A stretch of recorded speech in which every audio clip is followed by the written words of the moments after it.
On Friday, global finance leaders will tally the economic damage from Russia's war in Ukraine as they meet on the conflict's first anniversary.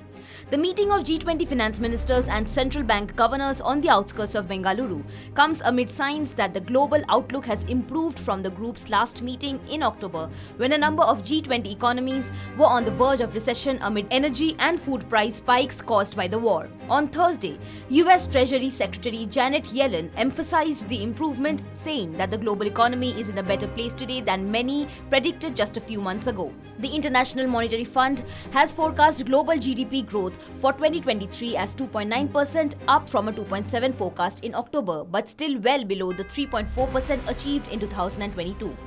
Yellen attributed the improvement in part to cooperation among G20 central banks and governments over the past year in taking strong action to control inflation, even at the expense of growth.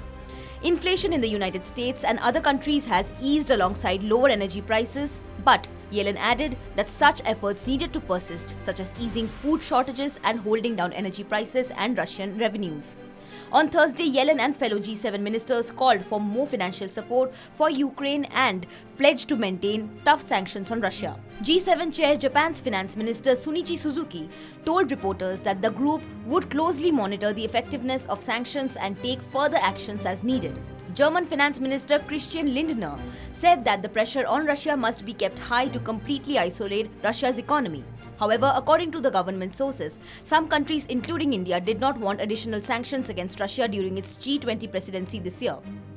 One of the Indian officials said that the existing sanctions on Russia, which has historic ties to India, are having a negative impact on the world. New Delhi has maintained a neutral stance on the conflict, increasing its purchases of cheaper Russian oil and pushing against the term war in negotiations over the G20 communique language. Russia calls its actions in Ukraine a special military operation. Yellen said that the communique was still under discussion and she hoped to see a strong condemnation of Russia's invasion and the damage it has caused Ukraine and the global economy. Subscribe to Oneindia channel and never miss an update.